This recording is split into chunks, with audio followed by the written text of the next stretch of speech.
Listen carefully. You can feel it, can't you? The shift in the atmosphere around you, the stillness before something sacred and terrifying descends. You have sensed for days, maybe weeks, that something unusual is stirring. It isn't anxiety, and it isn't coincidence. It's the whisper of heaven, moving through time and space, marking your spirit because you are part of what's coming. On December 15, 2025, something will enter you, something that will either refine you or consume you, depending on the condition of your heart. You are not here by accident. You didn't scroll by this message by chance. Everything paused in your world so this divine interruption could find you. You were meant to hear this now. Heaven has drawn a line between those who merely believe and those who are chosen to be used. You stand on that line right now. There is a spiritual tremor beneath your ordinary days.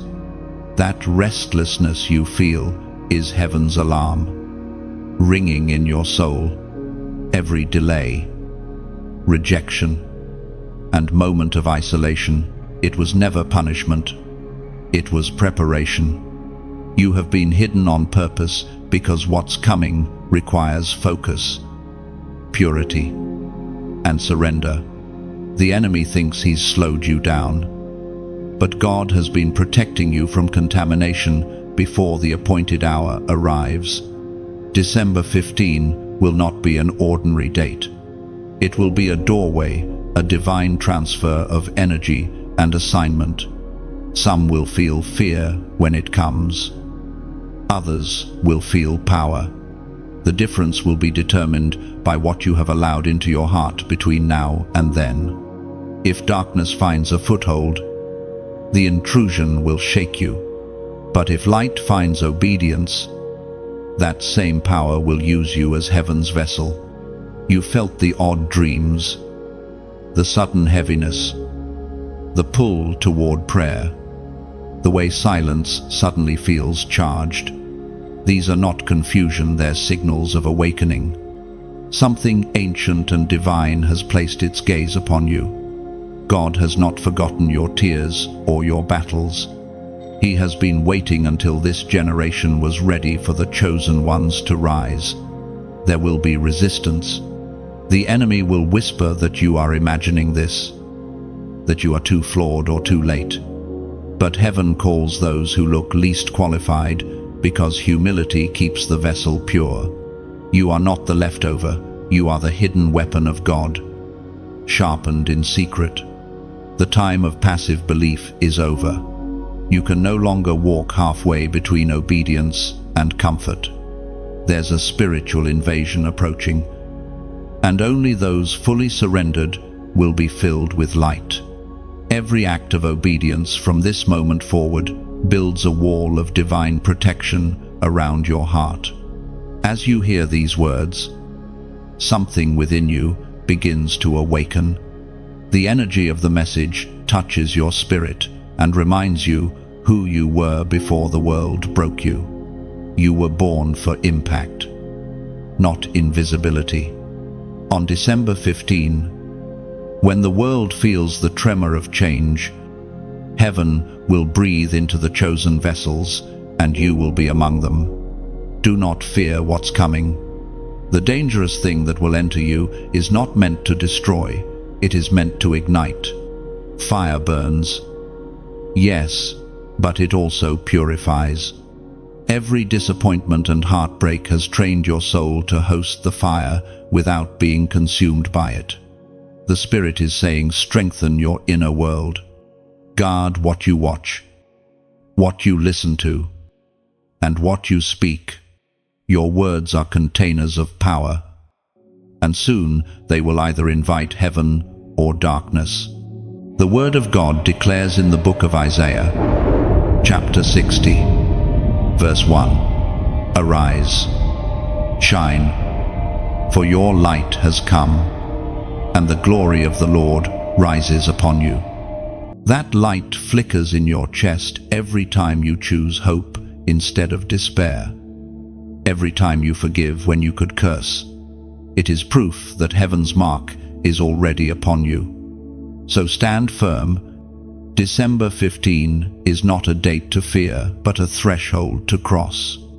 The shaking will come, but those anchored in the light will not be moved. Before you leave this message, do one prophetic act of agreement. Comment the number 777 below. Like, share, and subscribe so this word awakens others. The countdown has already begun. So when the heavens tremble and the world loses its balance, you will remain steady because the spirit inside you cannot be shaken. What is coming is not punishment, but placement. You are being positioned for divine use when others are running from the light. Every moment until December 15 is a rehearsal for obedience. Listen deeper. Pray longer. Walk humbly. Heaven measures readiness, not by strength, but by surrender. Let your silence become an altar, and your waiting become worship. You are the living prophecy written before time. When the day arrives, the fire will not ask your permission, it will recognize your preparation. Stand ready, for heaven is about to move through you. Everything around you seems ordinary: sunrise, noise, work, and movement, but something invisible has already begun to rearrange the rhythm of your days. Heaven has interrupted your routine. The subtle frustrations you've faced, the closed doors, the unexplained silence, all of it was not a mistake. It was divine scheduling. Heaven has slowed time around you because something sacred is approaching. You thought life was falling apart, yet in truth, it was falling into divine order. The delays were never punishment, they were protection. Heaven often hides its greatest works in what feels like stillness. When doors remain closed, it's because God is editing your surroundings. Some people had to exit so you wouldn't share sacred space with those who could not carry the same anointing. You were not abandoned, you were separated for purpose. Heaven does not rush destiny. It aligns it. You have been walking through days that seem quiet. Yet every quiet moment has been filled with divine engineering. Angels have been positioning opportunities and altering directions without your awareness. You may not see movement, but there is motion in the unseen. What appears still to your eyes is thunderous in the spirit realm. God has been teaching you to trust timing more than visibility. You have prayed for signs, and heaven responded by sending silence, because silence trains faith. When you can obey without evidence, you prove that your belief is rooted not in what you see, but in who you know. The greatest miracles often appear after the longest stretches of waiting, because waiting purifies desire. There is a reason the journey has felt heavy. Each disappointment has stripped away an old version of you. Every heartbreak has pressed you closer to humility. Each closed chapter removed distractions that would have stolen focus from your calling. Heaven does not waste pain. Even your exhaustion is prophetic. It signals the end of striving and the beginning of supernatural rest. God is preparing you for divine usage. But before He moves through you, He must first move in you. Transformation is uncomfortable because the Spirit of God cannot coexist with the fragments of the past. That's why certain memories keep resurfacing, not to haunt you, but to heal you. Heaven replays old wounds so they can finally be closed under light. You cannot carry yesterday's bitterness into tomorrow's assignment. Your spirit may feel stretched between expectation and uncertainty, but that tension is sacred. It is the sound of heaven tuning your heart to its frequency. Every tear you've shed in silence was recorded. Every sigh you've whispered was heard. You are not forgotten, you are being refined. The waiting room of God is where ordinary souls are turned into vessels of fire. On the outside, nothing seems spectacular, yet inside, something ancient is awakening. You are beginning to discern patterns that others overlook, numbers repeating, dreams intensifying, coincidences aligning. Heaven is leaving breadcrumbs along your path, signaling that destiny is near. Don't rush to interpret everything, just remain sensitive. Divine timing is revealed, not forced. You are living in divine contradiction, hidden yet chosen, silent yet called, weary yet powerful. The breaking you feel is proof of heaven's attention. You were never meant to move with the crowd. You were designed to walk in divine rhythm. When heaven interrupts your plans, it's because your plans were too small for what's ahead. There will come a day soon when everything delayed will suddenly make sense. The door that refused to open will swing wide. The silence will break into clarity. And every closed season will testify that God was never late. He was perfect. It is written in the letter to the Romans, chapter 8, verse 28. And we know that in all things God works for the good of those who love him, who have been called according to his purpose. Let those words rest in your heart like a seed. Every twist and pause in your story was working for your good. You didn't lose time. You were being synchronized with heaven's timeline. What felt like a detour was a straight path from eternity's view. So, walk forward gently, with eyes open and heart steady. Heaven has interrupted your routine to prepare you for divine usage. The unseen hands of God are already at work, building bridges, closing wrong paths, and aligning every breath of your future. Soon, you will look back and realize that nothing was random. You were never delayed. You were delivered into destiny.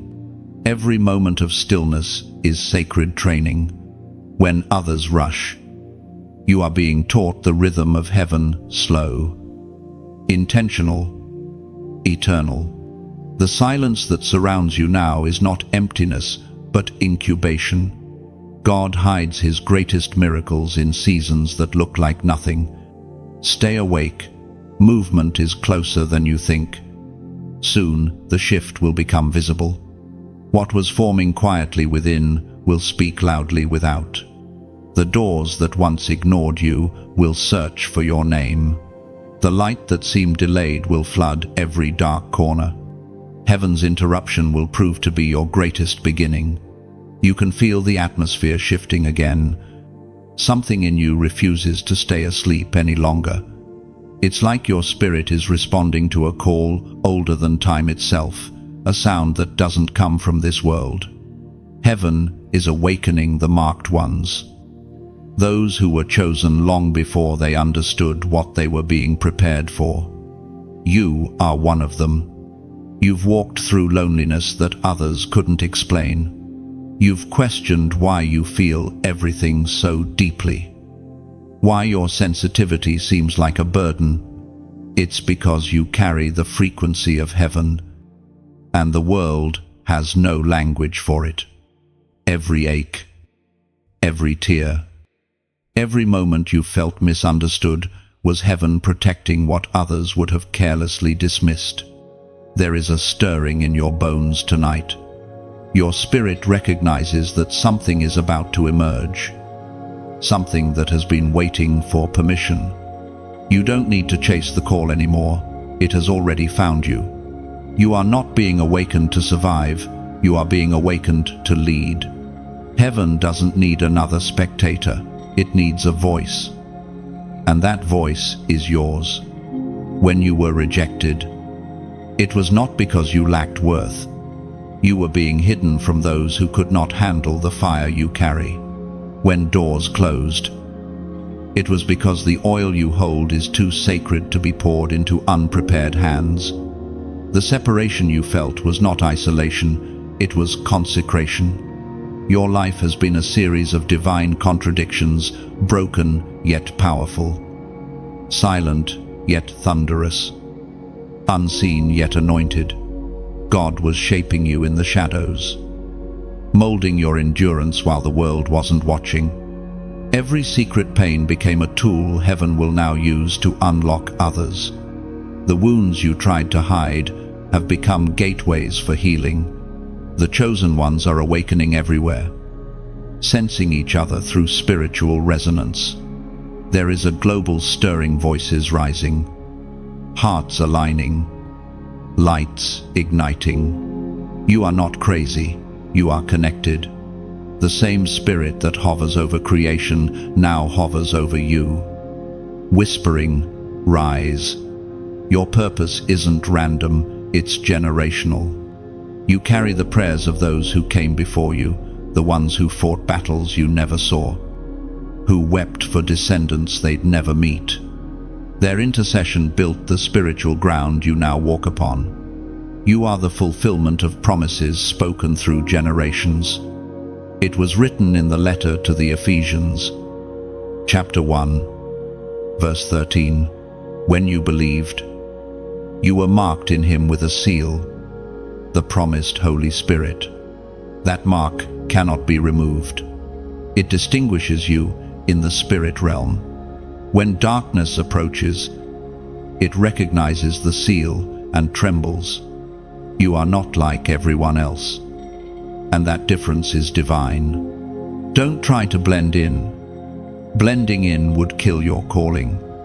Every whisper of doubt that says you are not enough is a lie designed to delay your awakening. The enemy attacks identity before assignment because he fears what you'll become once you understand who you are. But heaven is restoring your awareness. Now you are chosen. You are sealed. You are seen. There is a holy unease inside you because the old version of you can't follow where you're going. That's why the places you used to fit now feel uncomfortable. The people who once understood you now seem distant. It's not rejection, it's recalibration. Heaven is retuning your life to match the sound of destiny. The awakening will not be loud. It will not be announced. It will begin in quiet conviction the moment you decide you are done running from what you were made for. The second you say yes, the Spirit of God breathes on your purpose, and your world begins to move. Now, take this moment and anchor it with declaration. Type these words in the comments, "I am awake." It's more than text, it's a spiritual confirmation. When you write it, heaven acknowledges your readiness. You are declaring alignment, signaling that you accept the seal, the purpose, and the timing. As you do, remember, this awakening doesn't make you perfect, it makes you available. God doesn't need your perfection, he needs your surrender. Every flaw becomes fuel when it's placed in divine hands. So, lift your head, breathe deeply, and prepare your heart. The marked ones are rising, and you are among them. When you write, "I am awake," you are not typing casually, you are answering heaven's roll call. Those 3 words echo through realms unseen, marking your spirit as one who has heard the summons. It is your soul's agreement with destiny's unfolding purpose. When you declare, "I am awake," you silence the voices of doubt that once ruled your thoughts. You publicly separate yourself from confusion, fear, and delay. Heaven reads it as consent, a sign that you no longer resist the transformation already happening within you. When you proclaim, "I am awake," you step into divine visibility. The angels assigned to you recognize the signal and move into position. Every chain of hesitation begins to break. The awakening you felt in private becomes reality, and heaven begins to move through your yes. You have begun to feel it, a strange pressure in the atmosphere, a tightening in the unseen. It's not fear, but awareness. Something is preparing to enter this world that will test discernment like never before. The light is rising. Yes, but so is imitation. For every divine revelation, heaven releases. The shadow crafts a counterfeit. You stand in the tension between both realms. The darkness has grown clever. It no longer comes with horns and hatred. It comes disguised as light, clothed in kindness, echoing the language of truth, but lacking the essence of holiness. It flatters. It mimics. It performs miracles meant to distract rather than redeem. Many will be deceived because they mistake charisma for calling and emotion for anointing. But not you. The spirit within you is being sharpened for this exact moment. Discernment is no longer optional, it is survival. The most dangerous darkness is not the one that terrifies, but the one that comforts. It whispers agreement with your desires, telling you that compromise is progress. It uses your own longing as bait, offering counterfeit peace that leads to quiet captivity. That is how infiltration begins, not with attack, but with imitation. You must understand, not every light is holy. Some glow to blind. The enemy has studied humanity for millennia, mastering the art of imitation. He knows how to wrap deception in beauty, how to disguise rebellion as freedom, how to turn ambition into idolatry. The shadow's last strategy is not destruction, it is distortion. If he can't stop God's plan, he'll twist it until it loses purity. The Spirit of God is warning you to stay awake. Pay attention to what flatters your ego but starves your spirit. Pay attention to the words that feel pleasing but produce no peace. Some voices will sound divine, yet carry no fragrance of truth. They will mention God, but not obedience. Promise destiny, but not discipline. Offer influence, but not intimacy. This is why the wilderness was necessary. It trained your ears to recognize the authentic tone of heaven. You learn to hear God in silence, so that when counterfeit voices arise, you will sense the difference instantly. You were not abandoned. You were trained in solitude, so deception could not fool you in crowds. When you sense confusion, pause. Don't chase every revelation that sparkles. Truth doesn't rush, it remains. The genuine presence of God carries weight. It humbles before it elevates. It convicts before it comforts. Anything that inflates pride but diminishes reverence is imitation. The closer the day approaches, the more subtle the counterfeit will become. You must guard your gates, your eyes, your ears, and your heart. Many will say they are speaking light, but only one voice can anchor your soul. Return to the simplicity of stillness. Test every spirit. Ask, does this draw me closer to humility or to self? Does it lead me to repentance or self-celebration? These are the questions that expose deception. The Spirit spoke through the Apostle in the second letter to the Corinthians, chapter 11, verse 14. And no wonder, for Satan himself masquerades as an angel of light. These words are not ancient warnings, they are present truth. The masquerade has already begun. False lights will rise with promises of awakening, speaking half-truths laced with pride. They will appeal to the parts of you still craving validation. Resist them. Your worth is not proven by attention, it's proven by alignment. You were created to carry truth, not to imitate it. That is why deception fears you. It knows that a single awakened heart can expose the counterfeit by simply being real. You don't need to argue with darkness, just shine steadily. And imitation loses its power. In the coming days, you will see signs and wonders on every platform, each claiming divine origin. Don't be impressed, be discerning. The authentic move of God does not demand applause, it births transformation. Miracles are not proof of holiness, fruit is. Look for love that endures, humility that remains, and peace that cannot be faked. That is where heaven resides. So, steady yourself. The counterfeit storm will rage before it collapses. But those anchored in truth will stand unshaken. You have been given the Spirit of truth as your compass. Listen to its gentle warnings. Every deception that tries to enter your mind must face that spirit first. Heaven is not asking you to fear the shadow, only to recognize it. Awareness is protection. You were never meant to hide from darkness. You were meant to reveal its disguise. When the dangerous imitation rises, your discernment will be the weapon that silences it. Hold your ground. Let wisdom be your watchtower and purity your shield. You are walking through the valley where light and shadow blur. But remember, the genuine glow of heaven never flickers. You will know it by peace, by purity, and by power that does not boast. There is a moment before dawn when the world feels suspended, silent, expectant, holding its breath.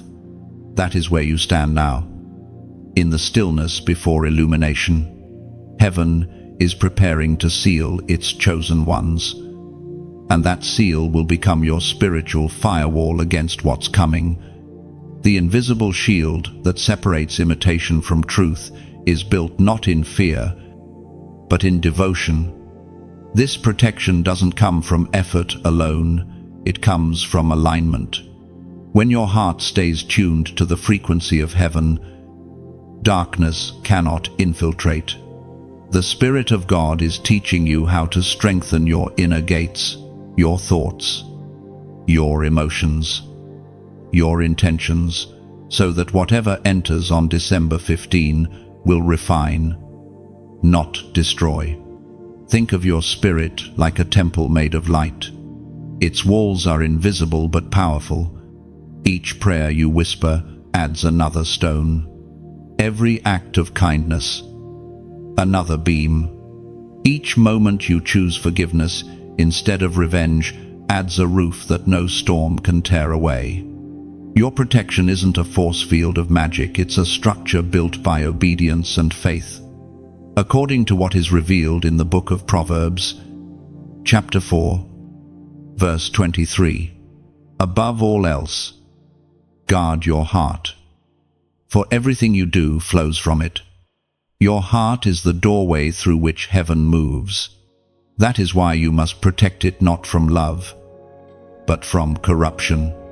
Guarding your heart doesn't mean isolation, it means discernment. You cannot stop every shadow from knocking, but you can decide what is allowed to enter. Every chosen one must learn this. Spiritual warfare isn't always loud or dramatic. Sometimes it looks like peace being slowly replaced by pressure, gratitude turning into complaint, purpose being buried under distraction. But now you know what's happening. The enemy seeks entrance through neglect, not confrontation. That is why you must stay awake. When you feel fatigue, remember, light also needs oil to burn. In the natural world, a lamp without oil flickers and dies. Spiritually, oil represents the flow of giving, of connection, of shared light. Each act of generosity keeps your lamp alive, whether it's prayer, encouragement, or kindness. Every bit of oil you pour sustains the fire in you and those around you. This is why community matters. When one light grows dim, another can lend flame. The chosen cannot stand as isolated sparks. They must unite into a fire that darkness cannot smother. Every comment, every share, every moment you invite others to hear this message, each one is a spark traveling through the night, searching for another soul ready to awaken. So, if these words have reached you, if they have steadied your heart or reignited your flame, share them like you're passing a candle through the dark. Click to like so the light grows brighter. And subscribe so you never lose the sound of heaven's whisper again. And if your spirit feels moved to do something more, to pour a little oil into this lamp of light, then donate as your heart leads. Think of it as placing one more flame on the altar, one that will keep burning long after you log off. There's no demand here, no condition attached. It's not payment, it's participation. Your gift, your voluntary drop of oil, helps the light travel farther. Your name becomes part of the flame. Heaven doesn't measure generosity by amount, but by intention. If your heart whispers, "Help the light go further," then follow that whisper. If not, your presence and prayers are already sacred gifts. Every time you give, every time you share, every time you let this message move through you, you become part of its living fire. Together, we build a spiritual firewall not just for ourselves, but for a world that desperately needs light. That's what this moment is about, not transaction, but transformation. Your offering, however small, becomes a ripple in the river of purpose. It flows outward, touching lives you will never meet, awakening hearts you will never see. That is how heaven multiplies what begins in secret. You're not supporting a person, you're sustaining a mission. So, as you breathe in this message, let peace settle over you. You don't have to do everything. You only have to do your part. The same spirit that calls you to stand also calls you to give where you can, to share when prompted, to hold the light faithfully. This is how the chosen ones strengthen one another, not by pressure, but by compassion. Each gift, each click, each word of encouragement becomes oil in the collective lamp of faith. The world may grow darker, but our fire will only shine brighter, because we refuse to let it die. Let your heart stay open. Guard it well. Nurture it often, and let it give freely when moved. Heaven sees every quiet act of love, every unseen offering, every silent prayer. These are the true walls of protection built not by fear, but by faith. You've begun to notice it, the repetition of signs, the reappearance of divine patterns in your daily life. Numbers, moments, and memories seem to weave together in ways that defy coincidence. These are not random, they are coordinates from heaven, mapping your next move. You are being aligned for a prophetic sealing, a moment when your spirit will fully synchronize with your calling. Heaven speaks through patterns because your spirit understands language beyond words. Every repeated symbol is an echo of divine order. When you see alignment, it means heaven is speaking your name again. The universe itself bends slightly around those chosen for divine use, drawing them into a frequency that prepares them for what's ahead. You are being asked to pay attention not with fear, but with faith. Each delay, each repetition, each interruption carries a message. Heaven hides revelation in the ordinary so that only those truly listening can perceive it. You are one of those listeners. The signs are not coming to entertain you, they are coming to equip you. In these days before December 15, the numbers appearing before you are a heavenly rhythm calling your attention to readiness. Just as prophets in ancient times marked moments by the stars or seasons, God now speaks through digital patterns, divine nudges, and inner confirmations. It is not superstition, it is synchronization. When you see repetition, don't dismiss it. Ask the Spirit, what are you showing me? Because heaven never wastes repetition, it reinforces revelation. Each moment of déjà vu, each familiar dream, each sudden flash of recognition, it's all heaven, reminding you that you are walking the right path. The Apostle wrote in the book of Revelation, chapter 7, verse 3, "Do not harm the land, or the sea, or the trees, until we put a seal on the foreheads of the servants of our God." This sealing is spiritual, not physical. It is an awareness, a mark of belonging. You are being sealed even now through faith, through obedience, through recognition of divine timing. The numbers you see, the signs you feel, they are heaven's fingerprints upon your journey. Take comfort in this. Heaven never calls you without preparing you. You are not behind. You are being positioned precisely where you need to be. While others rush to control their destinies, you are learning to trust divine choreography. It may feel like waiting, but waiting in the Spirit is not stillness, it is alignment. Sometimes, when heaven marks you, isolation deepens before illumination arrives. You may feel misunderstood, overlooked, or weary. But solitude is where the seal is pressed deepest.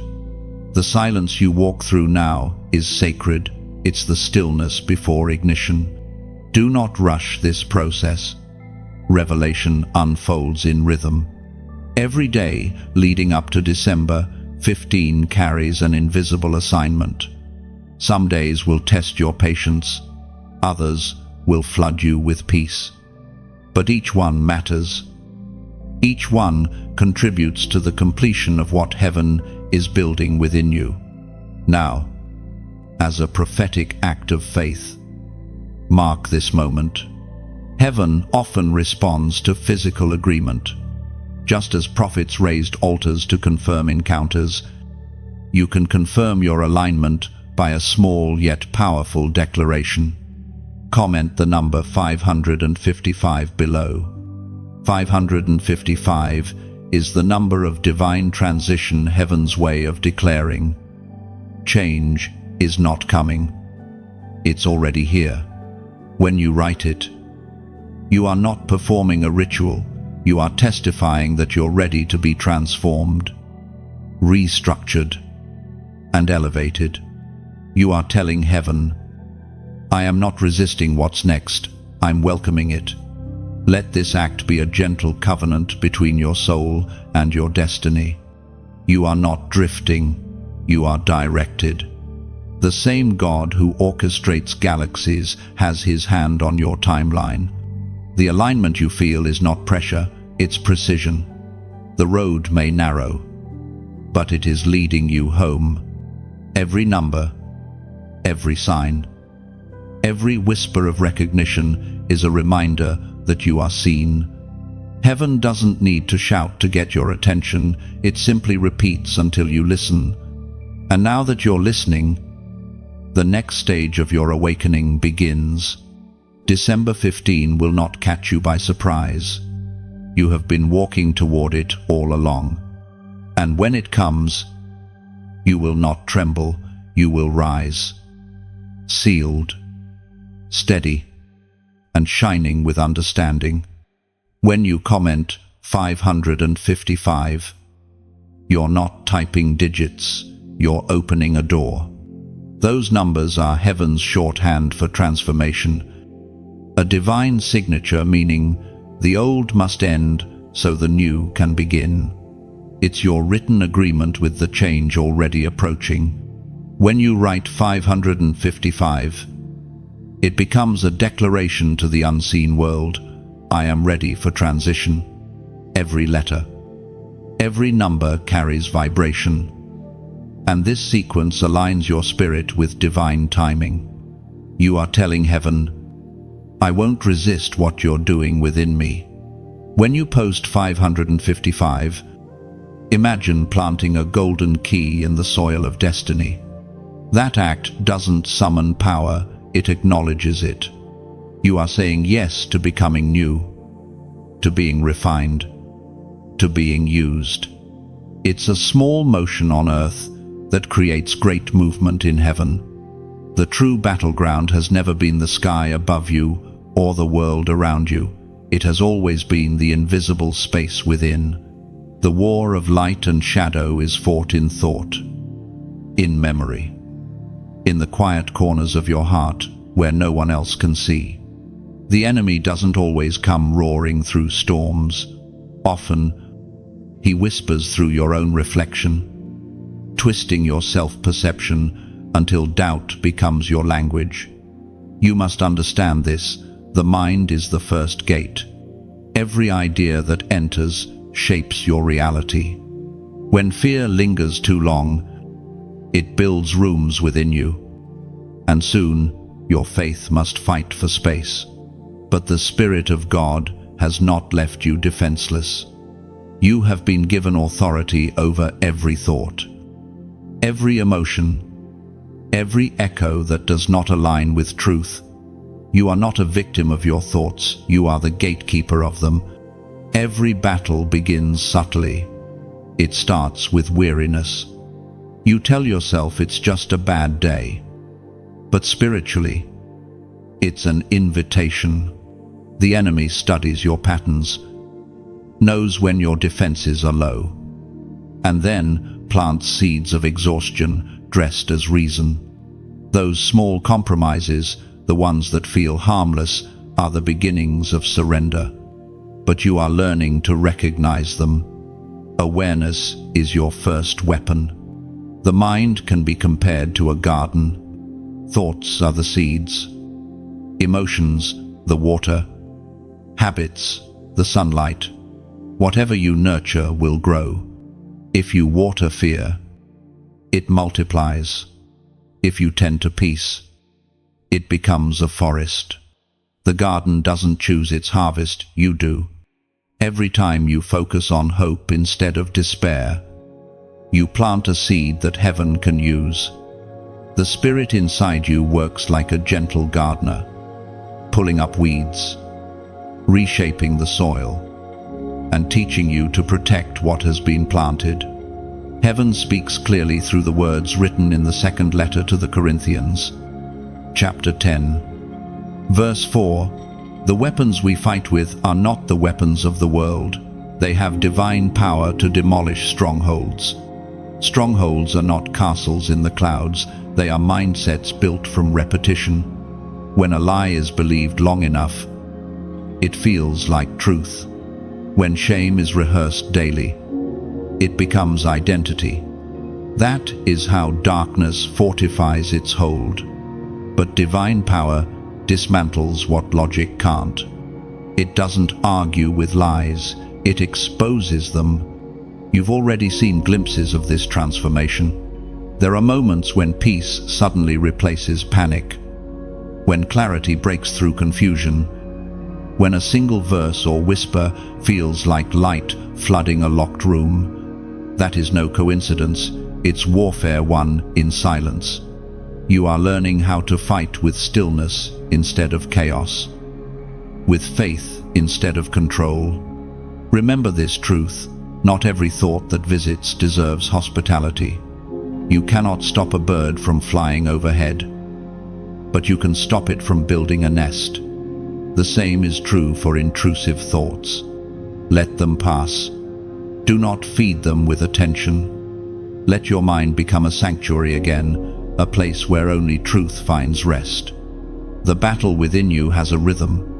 Fear rises. Then faith answers. Confusion speaks. Then revelation silences it. Each exchange builds spiritual muscle. You may still feel the tremors, but every time you choose peace, heaven records a victory. The mind, once used as a battlefield, becomes a fortress of light. Your emotions will fluctuate. That is part of being human. But feelings are not masters, they are messengers. They tell you what part of your inner world needs healing, not what truth is. When sorrow speaks, listen for what it needs to release. When anger rises, trace it back to where love was denied. Healing is not the absence of emotion, but the redirection of it toward restoration. This inner war is not punishment, it's preparation. God is refining your discernment, training you to hear beyond noise, to feel beyond fear. The thoughts that once controlled you will soon bow to your renewed authority.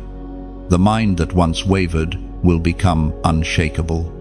You are not fighting for peace, you are fighting from it. Peace is already your inheritance, it's simply being reclaimed. In time, you will see how every mental storm shaped your strength. The very thoughts that once tormented you will become testimonies of your endurance. The nights you wrestled in silence were classrooms of the Spirit, teaching you resilience that can't be taught in comfort. So breathe. Settle your mind in the awareness that the battle is already leaning in your favor. The weapons forged against you were never meant to prosper, and the whispers that try to unsettle you have already lost their authority. You are learning to master the battlefield within, and when the mind becomes whole, everything else follows.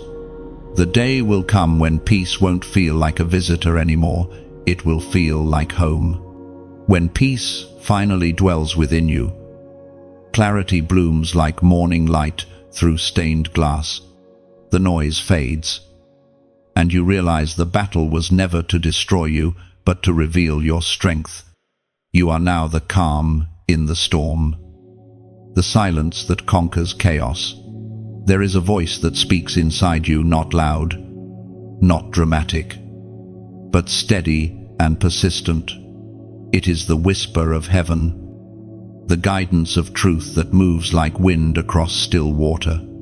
Yet, surrounding that whisper is a roar, the noise of the world, the confusion of countless voices fighting to be heard. Every day you stand between them, the whisper that leads to peace and the roar that feeds distraction. Learning to discern between them is one of the greatest spiritual skills you will ever master. The roar demands attention, the whisper invites it. The roar thrives on urgency and emotion, the whisper flows with calm authority. The roar will try to convince you that you are missing out, that you need to hurry, that silence is dangerous. But the whisper says, "Be still, for I am here." The Spirit spoke through the prophet Elijah, and his story was written to remind you that God's voice is not always in the spectacle. The fire, the wind, the earthquake all passed by, but the whisper carried the truth. The same voice that called Elijah still calls you. Though the noise around you has grown louder, it is written in the first book of Kings, chapter 19, verse 12, "And after the earthquake came a fire. But the Lord was not in the fire, and after the fire came a gentle whisper." You live in a generation addicted to noise, notifications, opinions, and endless commentary fill every waking moment. The roar disguises itself as connection, but it often disconnects you from the stillness where God speaks. You have been taught to equate volume with importance, yet heaven rarely shouts. It waits for the soul that dares to slow down. The whisper is not fragile, it's focused. It doesn't compete for your attention, because it knows its authority. It is the language of those who are listening rather than scrolling. To hear it, you must create quiet spaces in your day, moments where you let silence stretch long enough for heaven to fill it. The roar will always rush you. It tells you that success must be visible. That approval defines worth. That if you pause, you'll fall behind. But the whisper reminds you that divine timing cannot be missed when you are surrendered. The loud world may win attention, but the quiet heart wins revelation. Sometimes, the whisper will feel like a thought that doesn't belong to you, an idea that carries peace instead of panic. Sometimes it will arrive as conviction, other times as comfort. The enemy can imitate tone, but he cannot reproduce peace. Peace is heaven's signature. It cannot be forged. Your task is not to silence the world, it's to tune your frequency. Imagine a radio caught between stations. The static is unbearable until you align precisely with one channel. That is what spiritual clarity feels like. As you realign with God's voice, the static of fear and distraction fades. The roar can be seductive. It offers instant satisfaction, quick answers, emotional highs, but it leaves you emptier each time. The whisper, in contrast, fills you quietly. It doesn't rush revelation, it builds relationship. That is why most people overlook it. It demands patience, and patience reveals character. Every great decision heaven will ever guide you to will begin in stillness. Before direction comes, there is discernment. Before movement, there is listening. You are learning not just to hear, but to recognize when God speaks. It's not about volume, it's about vibration. The whisper resonates differently. It settles rather than excites. You may ask, why doesn't God speak louder? Because the whisper requires closeness. You must draw near to hear it. The soft tone of the Spirit ensures that only those who truly seek will find. The roar may impress the crowd, but the whisper transforms the listener. Be patient with this process. At first, silence may feel uncomfortable, even heavy. But the more you sit in it, the more it turns into sanctuary. In the quiet, the heart becomes sensitive again, the mind clears, the soul heals. The whisper is not new, it's ancient, waiting for your attention. When confusion rises, return to stillness. When you don't know what to do, listen not for noise, but for nudges. Heaven rarely speaks in paragraphs, it speaks in peace. You will find that what you need to know comes one word, one breath, one moment at a time. Soon, you'll notice the difference instinctively. The roar will sound hollow, the whisper will feel alive. You will no longer chase noise because you'll have found your frequency. And once your spirit has learned that sound, nothing in this world will be able to drown it out again. The whisper will become your compass, guiding you even through chaos. You'll stop seeking answers outside and start hearing direction within, where heaven's voice has always lived. And when others panic at the noise, you'll walk in calm. You'll know stillness isn't emptiness, it's the sound of God breathing near. The pressure has been building, hasn't it? You feel the invisible collision between what you were and what you're becoming. Everything familiar is being shaken not to break you, but to reveal the foundation that cannot be moved. You were designed for collision, for the clash between old identity and divine destiny. The shaking is necessary. When heaven wants to reveal strength, it doesn't always send comfort, it sends confrontation. You've been wondering why situations keep repeating. Why certain people return only to test your peace again? It's because you are being trained for spiritual resistance. You are not meant to collapse under conflict, you are meant to awaken through it. The Spirit doesn't remove every storm. Sometimes, it sends you into one so you can remember the authority you carry. Every battle is both lesson and proof. Every pressure point reveals what heaven has already placed within you. You are being stretched, not destroyed. There is power in this divine tension. Your soul is expanding, learning to hold both pain and purpose in the same breath. What you are facing right now isn't punishment, it's permission. God is permitting the shaking because He trusts your roots. A tree that has been deeply planted doesn't fear the wind, it uses it to grow stronger. It is written in the letter of James, chapter 1, verse 12. Blessed is the one who perseveres under trial, because, having stood the test, that person will receive the crown of life. You are standing in the refining fire that separates belief from conviction. Many talk about faith until faith requires endurance. But you keep standing. Even when your knees tremble, you do not turn back. That perseverance is the mark of the chosen. Heaven doesn't test to destroy, it tests to reveal. When resistance increases, so does revelation. The weight you feel pressing against your spirit is the same pressure that forges diamonds. Heaven is not punishing you, it's polishing you. And every time you refuse to quit, you prove that light can thrive under pressure. You are chosen for collision because your presence disrupts patterns. When you enter a space, something shifts, peace confronts chaos. Truth exposes lies.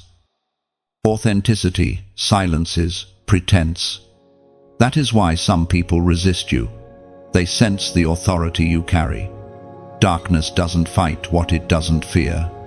Do not mistake tension for absence. God is not distant, He is deeply involved in your struggle. He is shaping you into someone who cannot be swayed by emotion. Someone whose faith stands steady even when answers don't arrive quickly. You are being made immovable. When you stand your ground, heaven stands with you. You may not feel divine help, but it surrounds you. Angels move unseen around those who refuse to give up. Each time you rise again after falling, you are echoing heaven's resilience. You are declaring, I am still here, and I still believe. This season of collision will birth clarity. Out of pressure will come power. Out of confusion will come wisdom. You will begin to see why the storms had to come, why certain doors had to close, why certain people had to leave. The breaking you endured was simply the removal of what could not follow you into your next level. Now, pause for a moment. Let this truth settle deep within you. Every scar on your spirit has become a testimony. Every tear you've shed is oil that heaven will use to anoint someone else's healing. You are not just surviving the collision, you are mastering it. And right here, right now, make your declaration of agreement. Comment the words I stand. Say it because you do. Type it because heaven watches courage made visible. When you write those two words, you're declaring spiritual stability. I am unshaken. I am grounded. I am ready. It's not just a phrase, it's a prophecy. The earth trembles, but your spirit stands.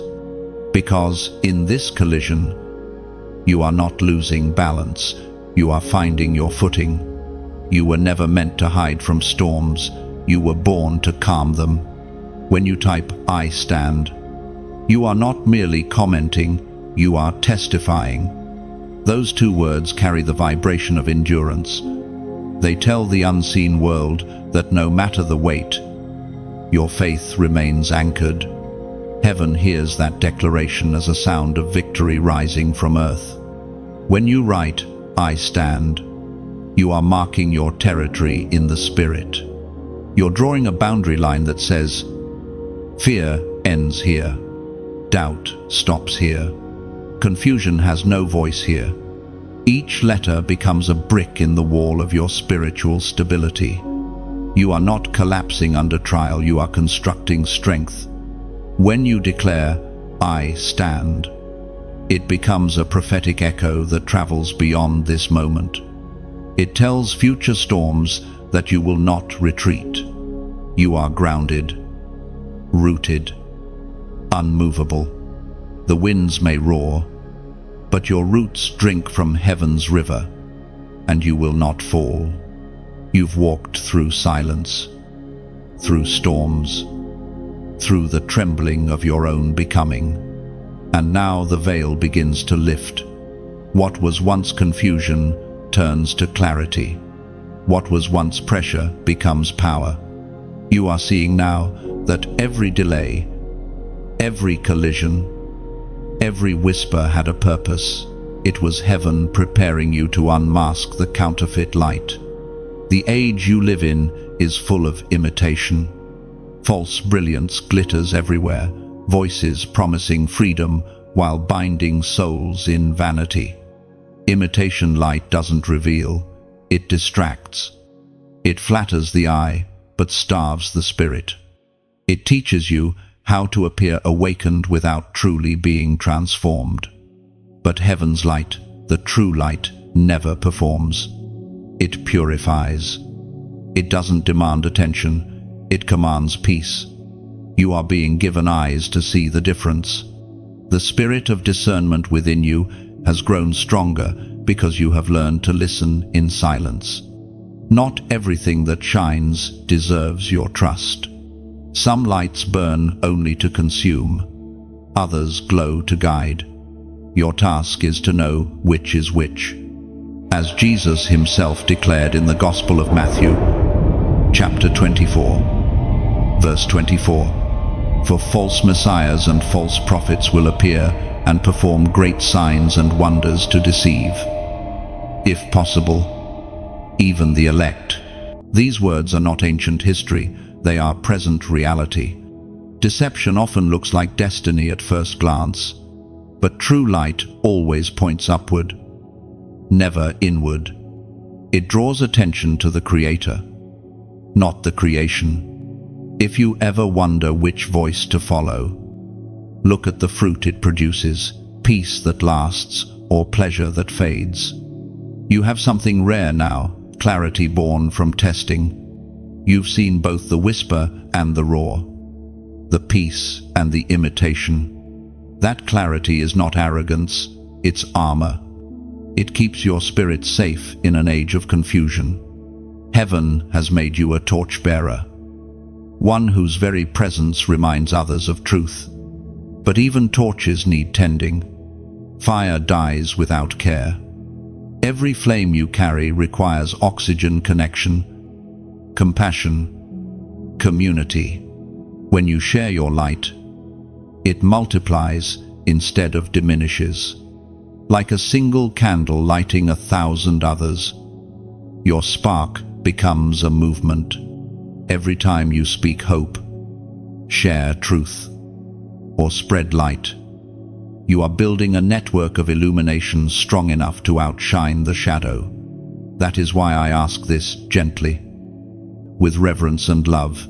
If this message has touched your heart, share it like you're passing a lantern to someone walking through fog. Click like so the light expands, and subscribe so you stay near this flow of illumination. And if your heart feels stirred to take part in sustaining this light, if you feel the nudge to help it travel further, then give as your spirit leads. Donate not as a duty, but as a seed. Think of it as planting a tree whose shade will comfort someone you'll never meet. A tree that grows quietly, spreading roots through unseen soil, reminding generations that hope still breathes here. Every drop of generosity becomes a stream that feeds this river of truth. Some streams are wide, some are small, but together they form the flow that keeps the message alive. There is no pressure, no obligation. The invitation is simple: participate in what brings peace. If your heart feels peace when you give, then it's heaven confirming that your contribution is sacred. Remember, the true light doesn't beg, it beckons. It's an open door, not a demand. Your presence, your prayer, your listening, they already carry value. But if the Spirit whispers that you should add a small flame to this collective fire, follow that whisper. Your seed becomes light. Your act becomes legacy. You are part of something much larger than one voice or one message. You are part of heaven's chorus of clarity, its army of quiet illumination. Each person who keeps this flame alive becomes a lighthouse standing on the shore of confusion, guiding others safely home. And perhaps that's what this whole journey has been about, not just hearing the light, but becoming it. When you share, when you give, when you let your faith ripple outward, you become living proof that love still shines through humanity. So breathe deeply now. Feel that steady warmth inside your chest that is the eternal light recognizing itself in you. Tend it gently. Feed it with gratitude. Keep it alive through kindness.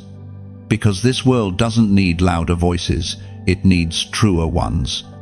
And your light, however humble, might be the one that leads another soul out of the dark.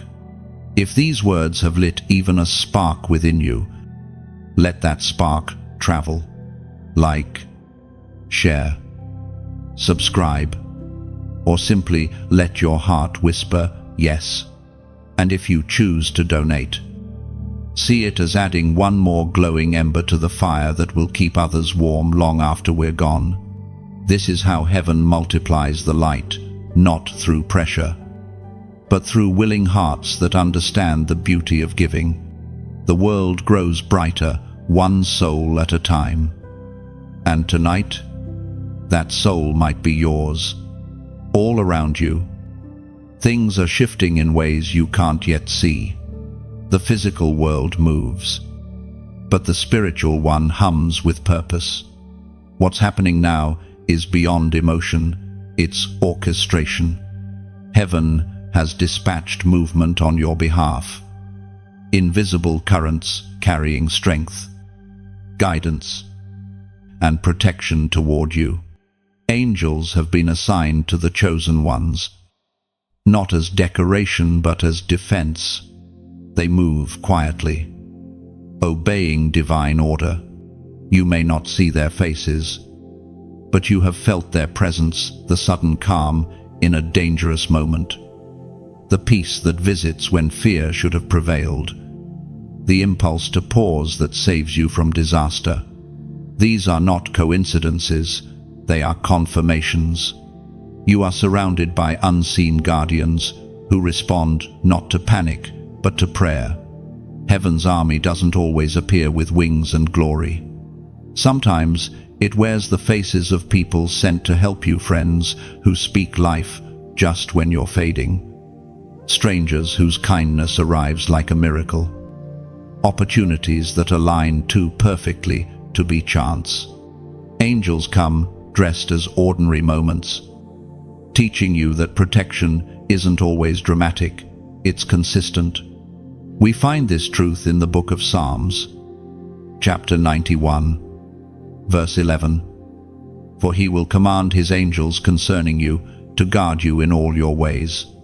That word command is not passive. It means heaven has issued direct orders for your safety. Every step you take in obedience sends an echo through the unseen. signaling angels to surround you. You are never moving alone. Even when you feel abandoned, the air around you vibrates with presence. Sometimes protection doesn't look like rescue, it looks like redirection. The plans that fell apart, the people who walked away, the opportunities that vanished, all were part of the guarding. Heaven sometimes withholds what you wanted to preserve what you need. Angels don't always stop storms. They strengthen the foundation so the wind cannot uproot you. When you pray, understand that heaven responds in dimensions you cannot measure. A single whispered prayer can alter the trajectory of your day, your family, your future. The energy of faith travels faster than light, carrying divine instructions to those assigned to your protection. You speak on earth, and movement begins in heaven. There are moments when you sense something pressing against your chest, a sudden weight that disappears when you call on God's name. That's not imagination, it's interference. When you invoke light, darkness has to retreat. Angels move as you align with truth. They do not react to emotion, but to authority.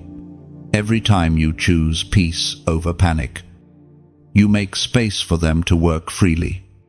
If only your eyes could open for a moment, you would see that the ground beneath your feet glows with guidance. Paths are being cleared ahead of you, dangers rerouted, enemies confused. Your obedience has activated protection you don't yet understand. Heaven doesn't protect perfection, it protects purpose. And your purpose is far from finished.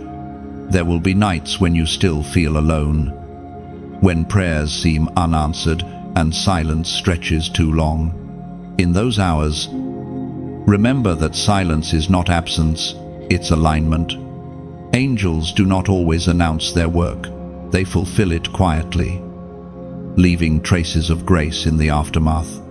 When you look back later, you'll recognize the pattern and say, "It was him all along." The presence surrounding you is not delicate, it's determined. You are walking under command, wrapped in invisible strategy. Every time you step forward in faith, heaven adjusts reality to make room for your obedience. That's why certain paths close so quickly. They were never meant to carry your new weight. The next path opens only when you're strong enough to walk it. You are being refined into someone who can move with heaven's rhythm. The goal isn't to live without challenges, but to move through them untouched. Angels do not remove every obstacle.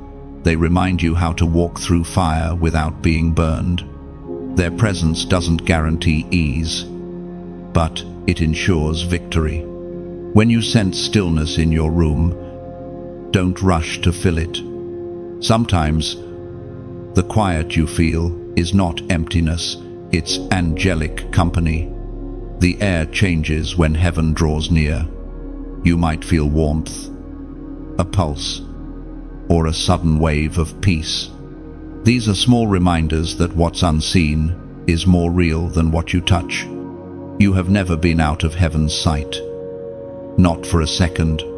You were guarded before you were born, guided before you could speak, preserved through things you didn't even know tried to harm you. Every breath you take is evidence that protection is active, not passive.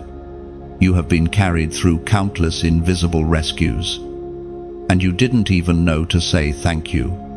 Now, walk with awareness. Every step, every word, every thought can align you with heaven's flow. You are not fragile. You are fortified. You are surrounded, not stranded. And though the world grows darker, your guardians are already positioned in the light. You are shielded not because you are perfect, but because you are purposed. And purpose, once anointed, cannot be undone. Time is no longer moving randomly around you, It's counting down. Every second carries weight. Every moment hums with invisible intention. You may not see it, but heaven's clock is already ticking toward an appointed moment. December 15 is not approaching as an ordinary date. It's a hinge in time, a doorway where destinies turn and purposes activate. You are walking closer with every sunrise. The atmosphere around you is shifting. Have you felt it, that strange pressure in your spirit? The way the air feels charged. The sudden awareness that something greater is moving through ordinary days. Heaven has entered alignment. Angels, assignments, and anointings are all finding their places. You have felt delayed not because you were forgotten, but because the hour had not yet arrived. This is the season of divine readiness. Everything you have endured has been preparing you for this precise moment. Every scar has become a seal. Every prayer has become prophecy. Heaven is setting the stage for something that will not just change you, it will use you. You are stepping into the chapter where you stop asking for miracles and start becoming one. It was written in the scroll of Habakkuk. Chapter 2, verse 3, "For the revelation awaits an appointed time, though it linger." Wait for it. It will certainly come and will not delay. The appointed time has a sound it echoes inside you even now. The dreams you thought had faded suddenly awaken. Old words once spoken over your life start to stir again. You are not imagining it. Heaven is reactivating dormant promises. Every divine seed planted long ago is breaking through the soil of waiting. Waiting has never been wasted time, it has been holy construction. Heaven has been building capacity within you so that when the moment arrives, you can carry it without collapsing. The waiting season was the gym of your soul, stretching your faith, teaching you the endurance necessary for what's next. But now, the air grows electric. The countdown has begun. The spirit moves differently when the hour is near. You may feel restlessness without knowing why. It's the divine reminder that something is coming, something both dangerous and glorious. Not dangerous to destroy, but to awaken. Heaven is not sending chaos, it's sending correction. The power entering the world on December 15 will divide the true from the false, the yielded from the stubborn, the surrendered from the resistant. For those who have aligned their hearts, it will be fire that refines. For those who resist, it will be pressure that exposes. Do not fear the change, prepare for it. This is the time to silence unnecessary noise, to anchor your heart in prayer and gratitude. Heaven will move where reverence is present. Keep your spirit open and your intentions pure. The wave that comes will not harm the humble, it will lift them. Every moment between now and then is sacred rehearsal. Your choices are your choreography. Your obedience, the rhythm. What feels ordinary today will soon prove to be the steps of destiny itself. Heaven wastes no motion. You are walking in sync with divine timing, even when it feels uncertain. Now, pause and mark this moment. Let heaven know you hear the rhythm. As an act of agreement, comment the number 222 below. 222 is the number of divine partnership and alignment, heaven and earth moving together in rhythm. When you write it, you are saying, I agree with divine timing. I trust the appointed hour. It is your way of echoing heaven's countdown, of confirming that you are ready for what's about to be released. Do not type it lightly. When you comment 222, you are not sending numbers into a screen. You are signing your readiness in the Spirit. Heaven records every declaration of agreement. The moment you align, the unseen gears of destiny shift faster. You are standing at the edge of divine transition. The waiting is nearly over. The countdown is real. And your name is written on heaven's timeline. Stand ready. Keep your lamp burning. What's coming is not to crush you, it's to crown you. When you type 222, you are building a bridge between your faith and heaven's timing. Those 3 numbers aren't coincidence, they symbolize divine partnership, where God's movement and your obedience meet in harmony. You are whispering, I am synchronized with heaven's plan. When you write 222, it becomes your confirmation in the spirit realm. It tells heaven, I trust the process, even when I cannot predict the outcome. Each digit is a step in divine choreography, Father, Son, and Spirit aligning your path in perfect order. You're declaring readiness without fear. When you post 222, see it as setting a seal on your story. You are agreeing that every delay, every moment, every breath has led you to this appointed time. The waiting is no longer wasted, it's sacred. You're saying yes to timing, yes to transformation, yes to being used. The hour draws nearer. The signs are no longer subtle, they are intensifying, like the sky darkening before the storm breaks. Yet this storm is not meant to destroy, it is meant to purify. Heaven has been whispering this truth to your spirit for weeks now. Something will indeed enter you. But it will not be darkness, it will be divine fire. Fear not the phrase dangerous. The danger lies only for those who resist transformation, for the surrendered. What enters will awaken what has been dormant. It will not steal your identity, it will restore it. You are not being overtaken by chaos, you are being overshadowed by glory. You have already felt hints of this presence. The sudden awareness that your emotions are sharper, your senses heightened, your prayers heavier. The atmosphere feels charged because heaven is drawing near. It approaches like breath, gentle but unstoppable. When it touches you, you will not collapse, you will ignite. It will be like fire, but not the kind that burns. This fire will illuminate the rooms within you that you've long avoided, the forgotten dreams, the hidden wounds, the quiet faith. It will expose, heal, and then inhabit. You have spent years seeking purpose. Soon, purpose will seek you. The infusion will not feel foreign. It will feel like remembering who you were all along. The prophet Zechariah described this refining long ago in chapter 13. Verse 9, I will refine them like silver and test them like gold. They will call on my name, and I will answer them. Refining is not punishment, it is restoration. Silver and gold are not destroyed in the furnace, they are revealed. The heat simply burns away what doesn't belong. You have carried fragments of fear, shame, doubt, and regret.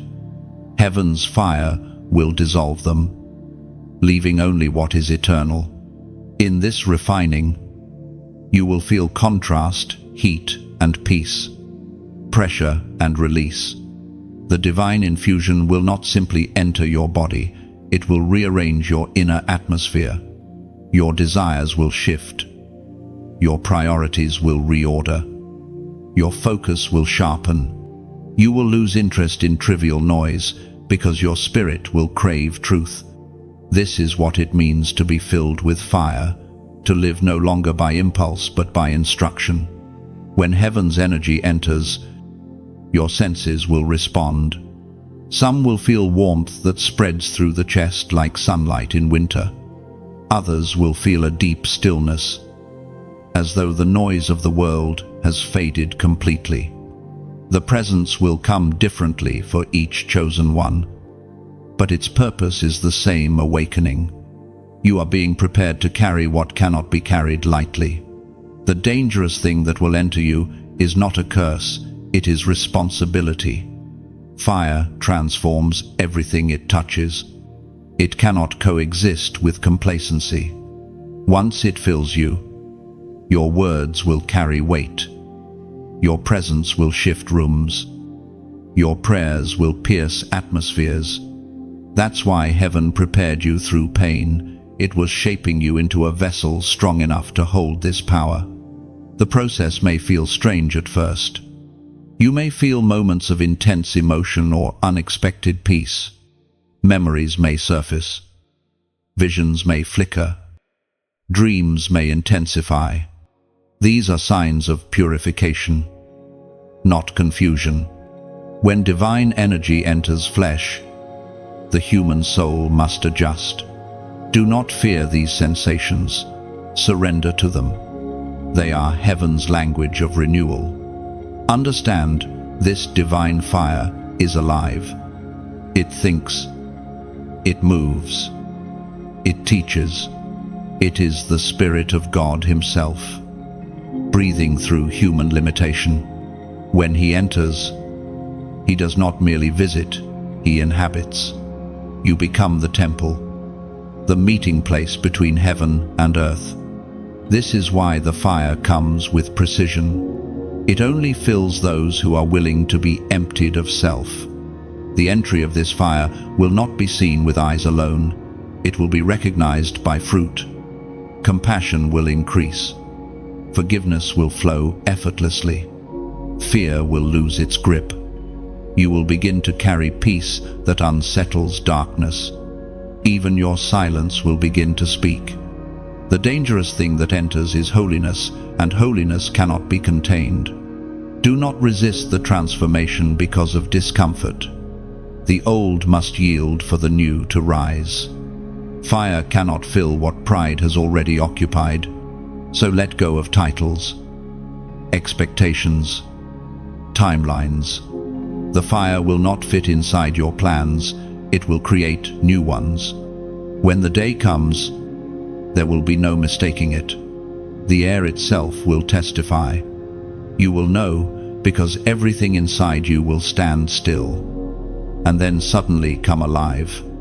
The dangerous thing that enters will not consume, it will consecrate. You will feel the difference between being alive and being awakened. This is the mystery you were born for, to be both human and holy, fragile yet filled, to carry divine power in mortal skin and still move gently enough to heal the broken. This is what the fire will make of you, a living flame walking through darkness, untouched, unstoppable, undeniable. After the fire comes peace, a peace unlike anything you have ever known. It does not shout or demand, it simply settles, like warm light spilling across a quiet room. What once felt like restlessness now feels like rhythm. What once felt like uncertainty now feels like guidance. You realize that the divine infusion did not only awaken power within you, it restored balance. The fire has done its work. You are no longer surviving, you are beginning to be. This is the season where heaven teaches you to live as a vessel of fire, not just a recipient of it. Power is not meant to stay contained, it was always meant to flow. You are becoming a living conduit of heaven's intention. Everywhere you go, the atmosphere subtly shifts. You carry peace that disarms chaos, light that exposes deceit, love that speaks louder than condemnation. The Book of Acts, chapter 2, verses 3 and 4, described what happens when divine fire truly takes residence. They saw what seemed to be tongues of fire that separated and came to rest on each of them. All of them were filled with the Holy Spirit. Those flames were not meant for spectacle, they were a sign of transformation. The same power that once hovered over creation now resides within you. It is no longer something you visit, it is something you carry. You have become a mobile sanctuary, a moving altar. Every breath you take is prayer. Every word you speak, an offering. The line between sacred and ordinary dissolves, because everything touched by divine presence becomes holy. Living as a vessel of fire changes how you see. You start noticing divine fingerprints on everything, the laughter of children, the way sunlight touches water, the kindness of strangers, even the tears that fall in silence. You begin to recognize God not just in miracles but in moments. That is what the fire does. It expands awareness until the entire world becomes a cathedral. But carrying fire also carries responsibility. Fire gives light. Yet, if mishandled, it can burn. The more anointed you become, the gentler you must grow. The Spirit's power is not a weapon to prove worth, it is a flame to warm hearts. The fire within you should never scorch others, it should illuminate them. This is the maturity heaven is cultivating in you now. Do not mistake gentleness for weakness. True fire burns brightest when it moves slowly. The world measures strength in noise. Heaven measures it in steadiness. You are being trained to walk with quiet authority, the kind that doesn't need to announce itself because the air already knows it's changed. Your calm will speak louder than your words. You will find that the more you surrender, the more effortless life becomes. This does not mean trials disappear. It means they no longer dictate your peace. You'll move through conflict with composure, through delay with trust, through uncertainty with faith. The fire inside you has rewritten your internal language. You no longer react, you respond. You no longer chase, you attract what aligns. This transformation also changes how you love. Where once your love was cautious, now it becomes courageous. You forgive faster, speak softer, serve without recognition. The fire makes you see people differently. You begin to notice the divine spark hidden even in those who oppose you. Compassion becomes your instinct, not your effort. That is how heaven knows its fire has truly taken root. There will be moments when this peace feels almost too calm, as though the world has slowed around you. Don't rush to fill it. Stillness is the language of strength. The fire burns steadily beneath your skin, teaching you that you can carry intensity and tranquility in the same breath. You become a paradox, flame and calm, thunder and silence, power and peace. You may not see it, but others will.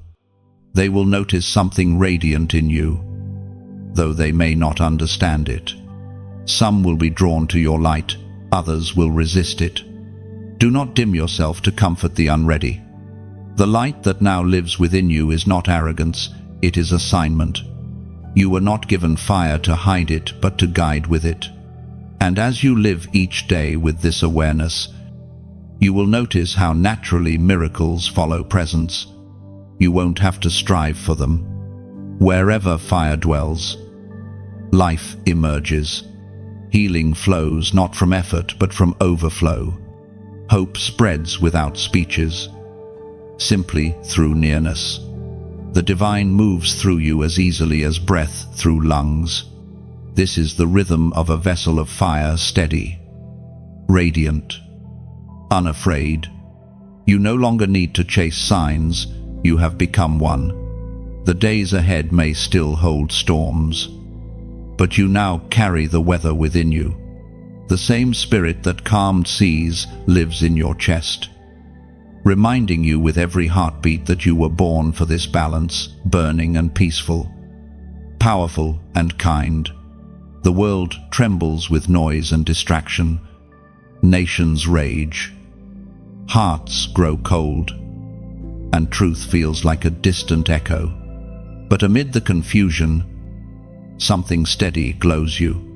You have become a living flame, crowned in the quiet light of heaven's glory. Chaos swirls, yet you walk through it untouched. The same fire that refined you now radiates from within, guiding others who have lost their way. This is what it means to be crowned amidst chaos. Your crown isn't gold, it's endurance. It's the gleam in your eyes after surviving storms meant to drown you. It's the peace you carry when others crumble. Heaven crowns those who remain faithful when the world forgets how to stand. There is a sacred rhythm to your steps now. You no longer chase, you carry. You no longer fear, you anchor. When you speak, your words carry weight because they've been baptized in fire. You are no longer echoing the noise of the world, you are releasing the sound of heaven. The ancient words in the book of Revelation, chapter 3, verse 11, declare this very truth. I am coming soon. Hold on to what you have, so that no one will take your crown. Holding on doesn't mean gripping in fear. It means walking in peace while chaos breaks around you. It means protecting your faith the way a candle shields its flame from wind. You don't hide the fire, you guard it. You understand now that the crown you wear is not for decoration, it's for direction. The crown is invisible to the eye but heavy with meaning. It's made from moments of surrender. Tears turned into strength. Prayers turned into power. Every scar on your soul has become part of its design. The world may not see it, but heaven does. And those who stand near you can feel its radiance even if they cannot name it.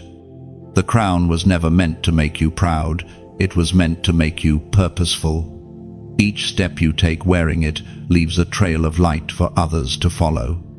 You have become what you once searched for, a beacon in the storm. A reminder that peace is still possible. In times like these, light must travel. A single candle can brighten a room, but a shared flame can change a city. So, if this message has stirred the flame within you, share it like passing a torch through the darkness so another wandering soul might see its glow. Click to like if the light resonates. Not as routine, but as an act of recognition that light still exists in this world. Subscribe only if your heart longs to walk in this rhythm again, to stay near the whisper that steadies you when the noise grows loud, and if your spirit feels moved. If the warmth in your chest asks quietly, "What can I give back to the flame that found me?" then listen gently. Give as your heart leads. Donate not as obligation, but as overflow. Think of your gift as rain falling on embers, ensuring they never go out. Each act of giving, no matter how small, becomes oil for the collective fire we carry. You are not funding words, you are fueling hope. The world is desperate for light that doesn't manipulate or demand. When you give, you're whispering into eternity. Keep the flame alive for someone else. You may never meet the soul your kindness touches, but heaven will weave your gift into their awakening. Every act of support, every comment, every share, every quiet contribution is a prayer made visible. Write your reflection below, not for applause, but as a living testimony. What has this flame taught your heart about standing in the storm? When you speak, your words become sparks that light another path. Like this message, if it rekindles something sacred inside you, share it as though you were handing your crown's light to another wanderer. Subscribe only if your soul feels drawn to return to this quiet fire again. And if your spirit stirs, donate as freely as rain falls, an act of beauty, not burden, so that this flame can continue to burn for others still searching through the night. Your participation is poetry, not obligation. Each action, comment, share, gift is another jewel in the invisible crown of compassion that heaven sets upon those who keep the fire alive.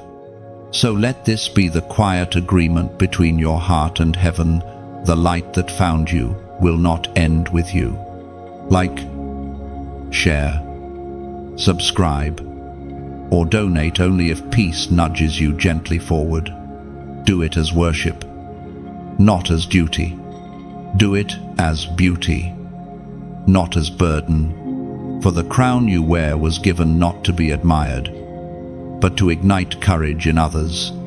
You are proof that glory still grows from ashes, that fire can live peacefully among storms, and every time your light touches another, heaven smiles, because the world grows a little brighter through you. Something is moving through time toward you. It's not chaos, it's orchestration. Heaven has begun to activate everything it has been preparing in secret. On December 15, the veil between intention and manifestation will thin, and the great activation will begin. The energy that has hovered around you for months will finally enter motion, and you will understand why you had to wait, why you had to walk through fire before this day arrived. You will not have to strive to make it happen. When divine timing arrives, effort bows to flow. What was once difficult will suddenly move with grace. Like rivers returning to the ocean, the doors that resisted will open on their own hinges. The words you need will form on your tongue without thought. You will find yourself exactly where you're meant to be, used by heaven without hesitation or confusion. The activation is not performance, it is partnership. You will feel heaven moving through you, not as command, but as communion. The Spirit will guide your steps with precision. Your reactions will shift, your words will carry weight. It will feel like you are being written by an unseen author. Every sentence of your life crafted with purpose. This isn't control, it's collaboration. Heaven does not seek to erase your humanity, it seeks to elevate it. You will find that divine will doesn't silence your voice, it harmonizes it. The great activation is not the death of individuality, it is its fulfillment. You were always meant to be a note in the song of eternity. And on that day, your sound will finally blend into the music of heaven. The Apostle Paul described this sacred partnership in the book of Philippians, chapter 2, verse 13. For it is God who works in you to will and to act in order to fulfill his good purpose. This is the essence of activation, heaven working through human hands. You are not being controlled, you are being composed. Your life becomes a symphony. Your obedience, the rhythm. Your compassion, the melody. Everything ordinary becomes an instrument of glory. Even your silence will carry resonance. When the moment arrives, it won't be loud. Heaven rarely announces itself with fanfare. It will come like the first breath after a long night underwater, sudden, quiet, absolute. You will know because the weight you've carried will lift. And the peace that follows will feel heavier than fear ever did. You will sense movement in your spirit, an alignment, a certainty, a divine yes. The activation won't require you to prove anything. It will prove itself through you. The work of heaven will flow naturally, like wind moving through open doors.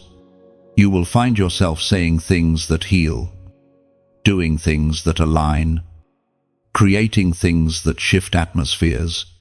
Your very presence will begin to carry instruction.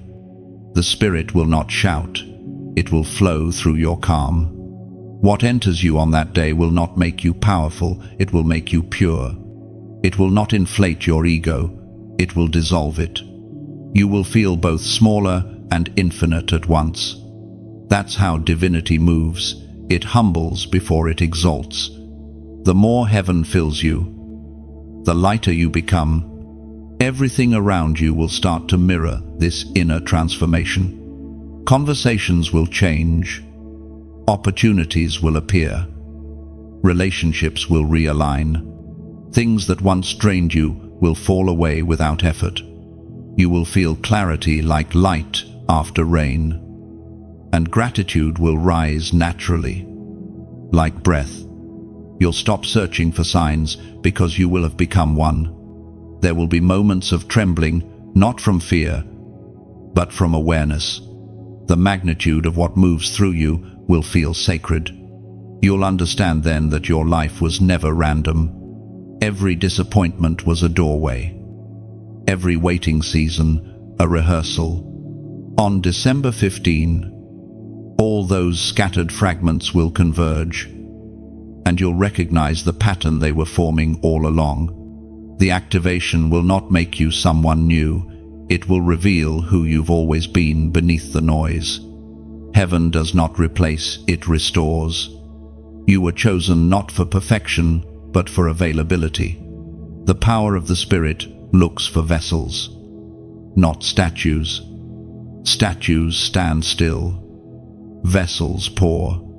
You will not just carry the fire, you will pour it. This outpouring won't be measured in grand gestures, but in quiet consistency. How you love, how you forgive, how you show up when no one sees. That's the evidence of divine activity. The world will be searching for spectacle, but heaven will move through simplicity, through you. Through ordinary acts done with extraordinary grace. When this activation completes, you will know what it means to walk as one who is used by heaven, yet never consumed by the weight of it. You will understand that surrender was never loss, it was alignment. The day you stopped demanding control was the day heaven began its masterpiece through you. So, as the appointed time draws close, do not fear the shift. The great activation is not coming to crush you, it's coming to confirm you. You will stand between two worlds, breathing heaven's air while walking earth's soil, carrying purpose like fire cupped gently in your hands. And when you move, the world will move with you. After the activation, the air itself will feel different, thicker with meaning, alive with presence. You will wake on that day, not as who you were, but as who you have always been becoming. The veil will feel thinner, the distance between heaven and earth smaller. What once felt far away will now move inside you, whispering through thought, pulsing through breath. You will understand, finally, that God never left you, simply became aware enough to notice. It will not arrive with chaos or thunder. The change will be quiet, yet absolute. One moment, you will wonder if anything happened at all. The next, you will realize that everything has. The familiar will glow differently the way the light enters your window. The tone of a voice, the rhythm of your own heartbeat. It will all seem alive, as if the universe itself had been waiting for you to open your eyes. What enters you will not shout. It will hum. It will vibrate gently through your cells, realigning what the world had disordered. This divine current will flow through your emotions, washing away what clings too tightly: resentment, regret, fear. You will find yourself forgiving people you thought you never could, releasing burdens you didn't realize you still carried. you will begin to understand freedom, not as escape, but as alignment. The prophet Ezekiel once recorded the mystery of divine indwelling in chapter 36. Verse 26, "I will give you a new heart and put a new spirit in you. I will remove from you your heart of stone and give you a heart of flesh." That is what is happening now. The heart of stone, the one hardened by betrayal, delay, and disappointment, is being replaced with one that feels again. The Spirit's touch will not just ignite, it will soften. You will feel tenderness return where numbness once lived. You will remember how to hope without fear of heartbreak, how to believe without demanding proof. The world will still spin as it always has, but you will see it differently. Colors will seem richer, silence more meaningful. You will stop chasing signs because you will become one. Those around you will notice without knowing why. They will sense peace where chaos once followed. You will speak less, but carry more. The energy within you will do the talking, and your calm will communicate what words never could. This is what heaven has been building toward, not spectacle, but saturation, not noise, but knowing. The divine presence will not come and go as it once seemed to. It will dwell, steady and sure, like sunlight resting over water. You will not need to summon it. You will only need to stay open.